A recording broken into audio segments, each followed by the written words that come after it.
The wedding hall goes silent the moment the doors slam open. Two little girls, maybe 5 years old, walk in holding hands, their sandals slapping against marble floors worth more than most people's homes. Security moves fast, but the groom moves faster. He's frozen at the altar, champagne glass slipping from his fingers, shattering, because the girls are staring straight at him with his own eyes, his own jaw, his own stubborn chin. The bride's smile cracks first, then her voice, sharp as a blade, cuts through the chapel. Get those bastard children out of my wedding. Nobody moves. Not even security. Not this time. Where are you watching from? Drop your country below. I want to see how far this story travels before we continue. Kang Duyun had buried 3 men with his bare hands before he turned 30. He'd burned down a rival's warehouse in Busan without blinking. But nothing in his life prepared him for the sight of 2 small girls standing in the doorway of his own wedding, wearing mismatched shoes and terrified expressions, looking at him like he was supposed to know them. The cathedral in Lagos was borrowed grandeur. White orchids flown in from Amsterdam, a choir that cost more than some men's yearly salaries. Han Seo-yun stood beside him in a dress stitched with pearls, her face arranged into the perfect picture of a blushing bride. She had practiced that smile in mirrors for weeks. It never once reached her eyes. Duyun had known, somewhere quiet in his chest, that this marriage was business wearing a wedding gown. Seo-yun's father controlled the shipping routes his organization needed. She controlled nothing, not really, except her father's ambition and her own hunger to matter. He told himself he could live with a loveless marriage. Men like him didn't get to choose softness. Then the doors opened. The 2 girls couldn't have been older than 5. Identical down to the gap in their front teeth, down to the way they gripped each other's hands like the world might pull them apart if they let go. One wore a yellow dress 2 sizes too big. The other's hair was still damp, hastily combed, like someone had rushed to make them presentable and run out of time. Please, the smaller one said, her voice trembling but carrying through the whole silent chapel. We're looking for our daddy. Duyun's chest went cold in a way gunfire had never managed. He stepped down from the altar before he'd decided to. Seo-yun's hand shot out, gripping his sleeve, her nails digging through the fabric. Duyun, sit down. This is clearly some mistake.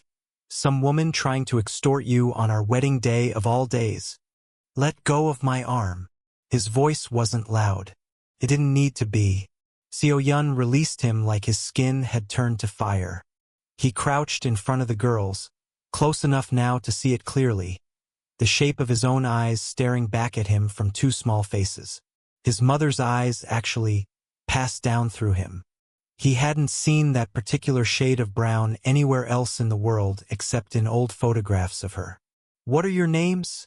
He asked, and his voice came out gentler than he'd used in years, gentler than he knew he still had in him. I'm Kamsi, the one in yellow whispered. That's my sister, Zola. Where's your mother? Zola looked down at her shoes. She said to wait outside. She said she'd be right back. But it's been a long time. Something in Duyun's ribs cracked open. Behind him, Seo-yun's composure finally split down the middle. Security, she snapped, her voice climbing an octave, echoing off stone walls built for hymns, not cruelty. Get these children out of here. Now, this is a disgrace. Throwing off little urchins someone's clearly planted to embarrass us. Don't, Duyun said quietly without turning around. Excuse me? I said don't. He rose to his full height, and for the first time since the ceremony began, he looked at Seo-yun the way he looked at men who disappointed him in boardrooms. They're children, not urchins. Watch your mouth. The guests shifted in their seats, phones lowering, whispers rising like smoke. Seo-yun's face flushed a deep, humiliated red, and for just a second, before she caught herself, something ugly flickered across her features. Duyun saw it. He filed it away the way he filed away everything useful. A commotion stirred near the entrance. A woman pushed through the crowd of stunned guests, breathless. Her braids coming loose from their pins, her dress simple where everyone else's was extravagant. Chidinma. Duyun hadn't seen her in nearly 6 years. She looked older, tired around the eyes in a way that made something in him ache with guilt he didn't fully understand yet. Kamsi. Zola. Chidinma's voice cracked with relief and fury both as she reached her daughters, pulling them against her body like she could shield them retroactively from whatever had already happened. Then her eyes lifted to Duyun's, and the whole cathedral seemed to hold its breath. You, she said. I told them to wait in the car. They came looking for their father, Duyun said slowly, testing the words in his mouth like they might not fit. Chidinma. Are they yours? She said before he could finish. No hesitación. No apology in her voice either. Yes, they're yours. The word landed in the chapel like a gunshot. Seo-yun let out a sound between a laugh and a gasp, sharp and humiliated. This is a joke. Duyun. Tell me this is a joke. He didn't answer her. He was still looking at Chidinma, at the two small faces peeking out from behind her legs now, cautious, uncertain whether the stranger with his jaw and his eyes was safe to approach again. Why didn't you tell me? His voice was low now, meant only for her, though the whole room strained to hear it anyway. Chidinma's jaw tightened. Because you disappeared, Duyun. Because the last time I saw you, men in suits told me to forget your name if I wanted to stay breathing. So I did what I had to do. I raised them alone. The next day, Duyun sat across from Chidinma in a small cafe far from anywhere his name meant anything. The twins drawing quietly at a nearby table with crayons a waitress had given them out of pity. He hadn't slept. He'd spent the night pacing his estate, Seo-yun's furious calls going straight to voicemail, his father's warnings about weakness echoing louder than they had in years. I need to understand, he said. Everything. From the beginning. Chidinma wrapped both hands around a cup of coffee she wasn't drinking. There isn't much to understand. I loved you. You left. I found out I was pregnant 3 weeks after they told me you were dead. I grieved you and raised your children at the same time, Duyun. Do you know what that does to a person? He didn't. He couldn't imagine it, not really, though he tried. I'm sorry, he said, and meant it more than he'd meant any vow he'd nearly spoken at that altar. I should have found a way back to you.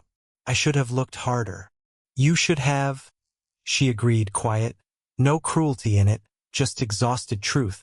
But you're here now. That has to count for something, doesn't it? Across the cafe, Zola looked up from her drawing and caught Duyun watching her. She didn't look away this time. Instead, small and solemn, she smiled at him, gap-toothed and uncertain but real. Something in his chest that had been locked shut for 6 years creaked open, just slightly, just enough to let the light in. A few days later, the story of the ruined wedding had already spread through every gossip channel that mattered. Seo-yun's humiliation replayed and dissected by strangers who'd never met her. Duyun didn't care about the noise. He cared about the small hesitant knock on his office door, about Kamsi peering around it with a crayon drawing clutched in her fist, a lopsided picture of 3 stick figures holding hands beneath a yellow sun. I drew us, she said shyly, holding it out. Is that okay? He took the drawing like it was something precious because it's perfect, he said. And his voice wasn't the voice men in his world ever heard from him.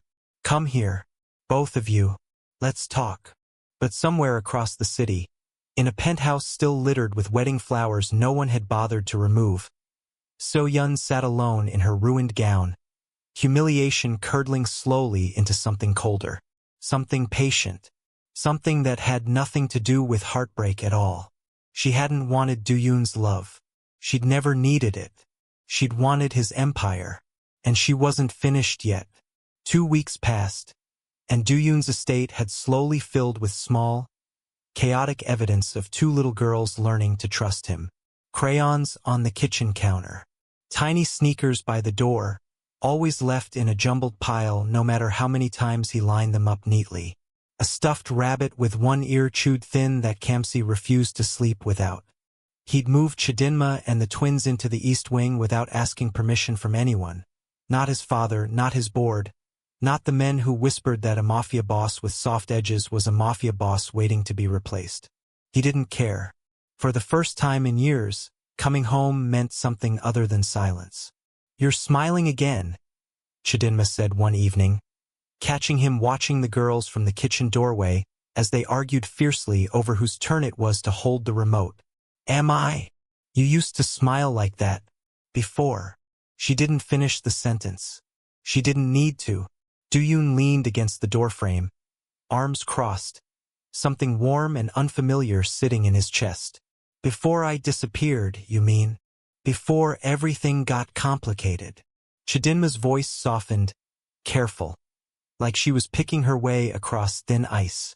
"I used to think about this, you know? Late at night, when the twins were small and I was so tired I could barely stand. I used to imagine what it would look like, you coming home to us. I told myself I was foolish for it." "You weren't foolish." He turned to face her fully now. "I was the fool. I let them convince me that walking away kept you safe. I should have fought harder to stay." Chidinma looked down at her hands. "You're here now." "I am." He took a step closer, close enough to see the flecks of gold in her dark eyes, close enough to remember exactly why he'd fallen for her all those years ago, back when his life had fewer locked doors and blood on his hands. "Chidinma, I'm not going anywhere this time. I need you to know that. Duyun. I mean it." His voice dropped, quiet and certain, the same voice he used when he made promises he intended to keep with his life. "I lost 6 years I can't get back. I'm not losing one more day." She looked at him for a long moment, something vulnerable breaking loose behind her eyes. "It's not that simple. You have a world full of danger around you. I have 2 little girls to protect. I can't just—" "I know." He reached out, tucking a loose braid behind her ear, his hand lingering against her cheek. "I'm not asking you to trust the world I live in. I'm asking you to trust me." The next day, tension arrived in a different shape entirely. Duyun's father, Kang Jae-sung, summoned him to the Kang family compound with the kind of terse phone call that meant business, not warmth. The old man sat behind his mahogany desk like a king holding court, his silver hair immaculate, his eyes cold in the particular way that had frightened Duyun since childhood. "You humiliated the Han family," his father said without preamble. "You humiliated this family. On television, in front of every rival who has been waiting for a crack in our foundation." "I found out I have daughters," Duyun said evenly. "I wasn't going to pretend otherwise for the sake of appearances. Appearances are the only thing keeping us alive." Jae-sung leaned forward. "Do you understand what you've done? Han Seo-yun's father controls 3 shipping routes we cannot survive without. You didn't just cancel a wedding. You created an enemy with the resources to destroy us. Then I'll handle him. You'll handle nothing. You'll fix this marriage, or you'll watch everything I built collapse because you decided you wanted a fairy tale with a woman from the streets and 2 bastard children." Duyun's jaw tightened, something dangerous flickering behind his calm exterior.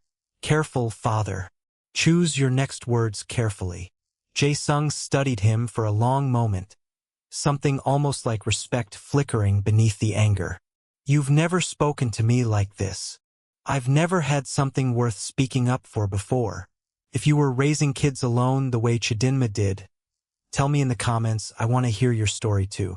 Later that night, Duyun returned home to find Chidinma waiting up for him, curled on the couch with a cup of tea gone cold in her hands, worry etched across her face. "Your father called the house," she said quietly. "He didn't say much, just that I should prepare myself." "What does that mean, Duyun?"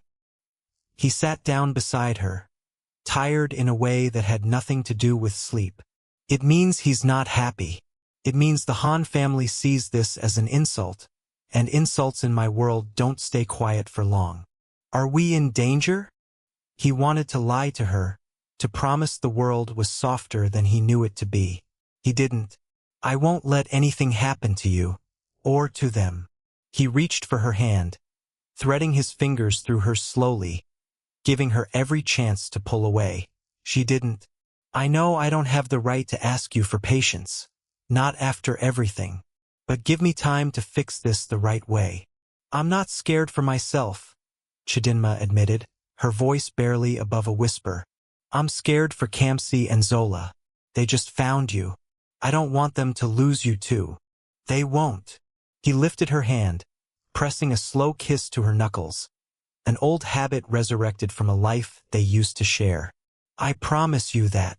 Something shifted in her expression, soft and cautious and achingly hopeful all at once. You used to make promises like that before, Duyun. And then you vanished. I know. His thumb traced gentle circles against her palm. This time I'm not asking you to believe my words. I'm asking you to watch what I do. Let my actions convince you one day at a time. A few days later, Seo-yun resurfaced, and she did not come quietly. She arrived at Duyun's office unannounced, dressed sharp as a blade. Her humiliation from the wedding transformed into something far more calculated. She didn't bother sitting when Duyun's assistant let her in. I'm not here to beg, she said before he could speak. I'm here to remind you what you're throwing away. My father's shipping routes, the Busan Territory Alliance, access to the Osaka Council. All of it disappears the moment this engagement officially ends. It already ended, Duyun said calmly, not looking up from the documents on his desk. The moment you called my daughters bastards in front of 300 guests. It ended. Her jaw tightened. That woman and her children are going to destroy everything your family has built. That woman, Duyun said, finally lifting his gaze, cold and final, has more integrity in her smallest finger than you've shown in your entire life. Watch how you speak about her.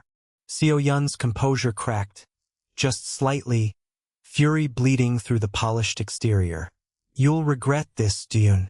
My father doesn't lose gracefully. Neither do I. Is that a threat? It's a promise.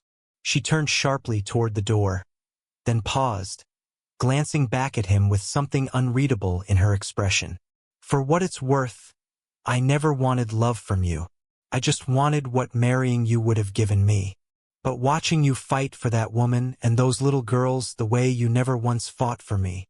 A bitter, humorless laugh escaped her. That stings more than I expected it to. She left without waiting for a response. Duyun sat alone in his office long after the door clicked shut, turning her words over in his mind. He hadn't fought for her because there had been nothing there worth fighting for, only convenience dressed up as partnership. But Chidinma, the twins, the fragile new rhythm his life had found, that was worth every war ahead of him. That evening, he came home to find Kamsi waiting at the door for him, still in her pajamas, hopping from foot to foot with barely contained excitement. Daddy, look what Zola and I made. She grabbed his hand, tugging him toward the living room where a lopsided blanket fort stood proudly between the couch and the coffee table. String lights tangled haphazardly overhead. It's a castle, Zola announced from inside it, poking her head out. For you, because Mommy said you protect people. Like a king. Duyun crouched down at the entrance, something in his throat tightening unexpectedly. This might be the best castle I've ever seen. Come in, Kamsi insisted, already pulling him by the sleeve of his suit jacket. Expensive fabric be damned. There's room for everybody. He glanced up to find Chidinma standing in the kitchen doorway, watching the three of them with an expression so tender it nearly undid him completely. For just one evening, crouched inside a blanket fort with string lights casting soft gold shadows across his daughter's laughing faces, Duyun let himself forget the war building on the horizon. He let himself simply be a father, a man in love, home finally after 6 long years of wandering. But outside those walls, in a quiet penthouse across the city, So-yun sat across from her father, a folder of documents spread between them, photographs of Chidinma and the twins clipped neatly to the top. "You said this family would rule the Osaka Council together," her father said coldly. "Instead you let a street woman and 2 children humiliate us in front of everyone who matters." "I haven't given up," Seo-yun said, her voice steady, something sharp and unyielding glinting behind her eyes. "Do-yoon made his choice. Now I'm going to make sure he regrets it." Her father studied her for a long moment, then slid the folder toward her. "What do you need from me?" Seo-yun opened it slowly, her lips curving into something that was not quite a smile. "Everything you have on Chidinma's past. Every debt, every secret, every soft place I can press until it breaks." A month slipped by, and something like peace had settled over the estate, fragile but real. Do-yoon had rearranged his entire schedule around school drop-offs and bedtime stories, something his security detail found endlessly amusing and never dared mention aloud. Chidinma had started laughing again, easy and unguarded, the kind of laugh that used to fill his old apartment before everything fell apart. He hadn't told her about Seo-yun's visit to his office. He told himself he was protecting her from unnecessary worry. Some quiet part of him knew he was protecting himself from watching her fear return. "You're distracted?" Chidinma said one morning, setting a plate of food in front of him at the kitchen island while the twins argued upstairs about who got the blue toothbrush. "You've been like this for days."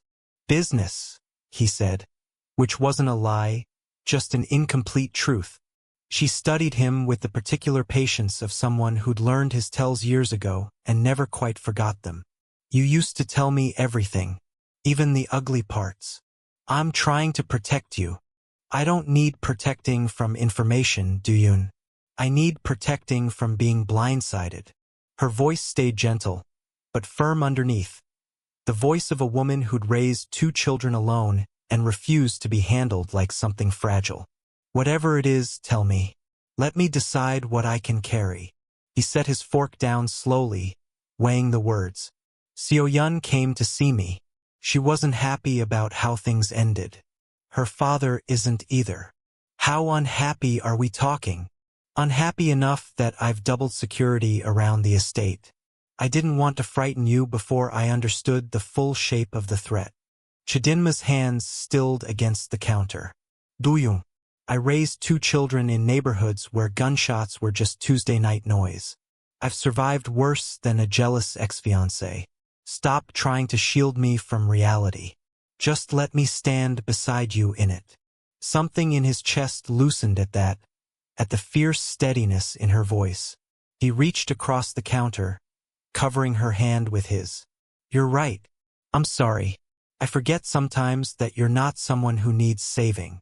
"I don't mind being saved every once in a while," she said, a small smile tugging at her mouth. "I just want to know when it's happening." He laughed, low and warm, lifting her hand to press a kiss against her palm. "Deal." Later that night, after the twins were finally asleep, Do-yoon found Chidinma on the balcony, wrapped in a blanket against the evening chill, watching the city lights spread out beneath them like scattered stars. "Do you ever think about what would have happened?" she asked without turning around. "If you'd never disappeared? If we'd just been allowed to build something ordinary?" He came to stand beside her, close enough that their shoulders touched. "Every day, I imagine a version of us that never had to survive any of this. Just you, me, and eventually 2 very loud little girls, in some quiet house far away from all of it.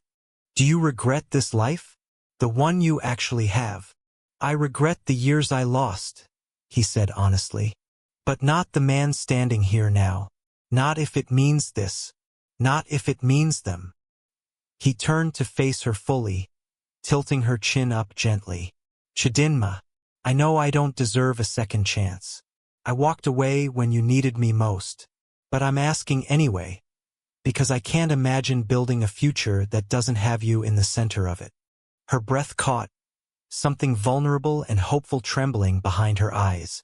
"Do-yoon, let me love you the way I should have 6 years ago," he said quietly, his forehead resting against hers.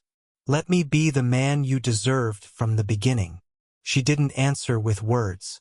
She answered by closing the small distance between them, her hand curling into the front of his shirt, and kissed him slowly, the kind of kiss that carried 6 years of grief and longing inside it, finally allowed to breathe. If you believe in second chances, drop a heart in the comments before we continue. A few days later, the fragile peace shattered. Duyun arrived home to find the estate crawling with police, Chidinma sitting rigid on the couch, her face pale, a detective speaking to her in low, careful tones. His stomach dropped before he even reached her side. What happened? Where are the girls? They're fine, Chidinma said quickly, reaching for his hand, her fingers trembling. They're upstairs with the nanny. Someone tried to take them from school today, Duyun. A woman claiming to be a relative. The teacher got suspicious and called security before anything happened. But her voice cracked. Someone tried to take our daughters. Ice ran through Duyun's veins, cold and lethal. Description. Now, the detective flipped through his notes. Tall woman, expensive clothing, drove a black sedan with no plates. Left before we arrived. Duyun didn't need more than that. He knew exactly who could afford a car with scrubbed plates and the audacity to walk into a school unquestioned. Seo-yun. He excused himself from the room with controlled calm, walked into his office, and closed the door before the fury finally broke loose. His fist slamming against the wall hard enough to crack the plaster. 6 years he'd survived rival gangs, assassination attempts, wars over territory that spilled blood across 3 countries. Nothing had ever made him feel the particular violence rising in his chest right now. He called his second in command. Find her. Find Seo-yun. I want to know where she is within the hour. Boss. If this is about the school incident, we don't have confirmation it was her. Find her, Duyun repeated low and final, or I will. That evening, he sat with Chidinma while she tucked the twins into bed, watching her hands shake slightly as she smoothed their blankets. Her voice pitched carefully calm for their sake, even as terror lived behind her eyes. I want you to stay close to me tonight, she whispered to him once the girls were asleep, standing in the hallway outside their room. I can't lose them, Duyun. I survived 6 years without you. I will not survive losing them. You won't lose them, he said, gathering her into his arms, holding her the way he should have held her every single day for the last 6 years. I promise you, whatever it takes, whoever I have to destroy to keep them safe, I will do it. Do you hear me? She nodded against his chest, silent tears finally slipping free now that no small eyes were watching. I believe you. Good. He pressed a kiss to her hair, his jaw tight with barely restrained fury. Because I meant every word. The next day, Duyun's men located Seo-yun at her father's estate, and he arrived himself, unwilling to trust this particular confrontation to anyone else. He found her in the garden, sipping tea with unbothered composure, as though she hadn't spent the previous day terrorizing 2 5-year-old girls. You have some nerve showing up here, she said without looking up. You went after my children. I don't know what you're talking about. Her voice stayed light, almost bored, but her hand tightened slightly around the teacup. Duyun crossed the garden in 3 long strides, stopping directly in front of her, his shadow falling over her like a warning. Careful, Seo-yun. I've buried men for smaller offenses than this. Finally, she looked up at him, something cold and defiant glittering in her eyes. Would you really hurt me, Duyun? The woman you were supposed to marry? I would burn down everything you've ever loved before I let you touch my daughters. His voice was quiet, controlled, and far more terrifying for it. This is your only warning. Come near my family again, and I promise you your father's shipping routes will be the least of what you lose. Seo-yun's composure finally cracked, fury and humiliation warring across her face. You think you've won? You think a street woman and 2 bastard children make you untouchable? I have resources you can't imagine, Duyun. This isn't over. No, he agreed, turning to leave, his voice carrying back over his shoulder like a blade. It isn't, but you'll wish it were, before I'm finished. He left her sitting alone in the garden, tea gone cold, her carefully constructed calm shattered completely for the first time since the wedding. That night, back home, Duyun found Kamsi and Zola waiting up for him despite the late hour, curled together on his bed, refusing to sleep until he returned safely. You came back, Zola said sleepily, reaching for him the moment he sat down beside them. I'll always come back, he promised, gathering both girls close, his earlier fury softening into something aching and tender. I told you, I'm not going anywhere. Kamsi yawned against his shoulder, already drifting towards sleep. Promise, promise, he whispered, pressing a kiss to each of their foreheads, watching as they finally settled into sleep beside him. Chidinma appeared in the doorway, watching the three of them with quiet gratitude. Exhaustion and love tangled together across her face.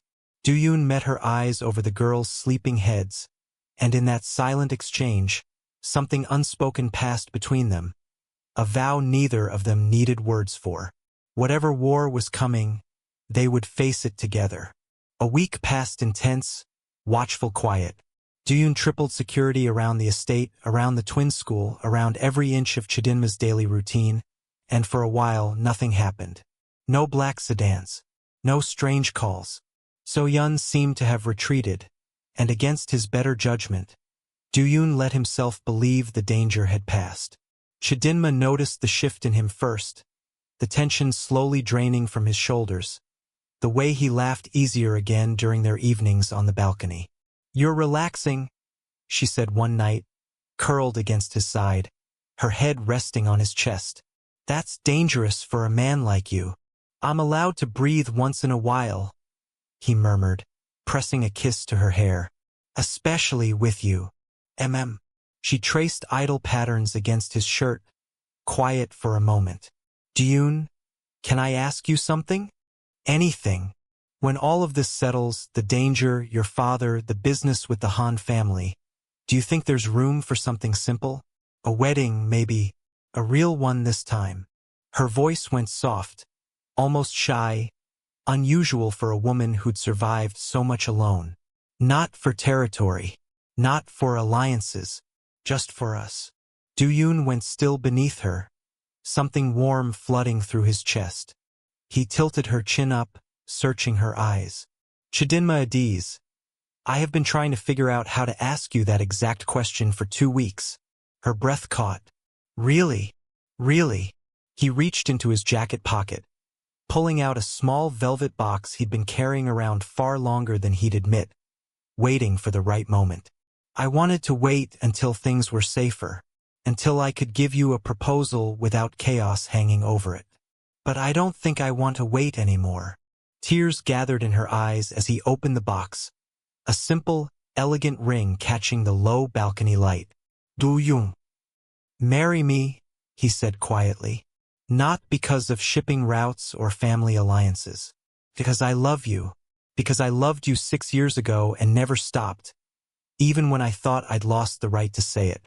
Marry me because Kamsi and Zola deserve to watch their parents choose each other, every single day, on purpose. Chidinma laughed through her tears, nodding before he even finished the sentence, pulling him into a kiss that tasted like relief and joy in 6 years of waiting finally rewarded. If you teared up reading that proposal, let me know in the comments. I want to hear it. The next morning, the estate buzzed with quiet celebration.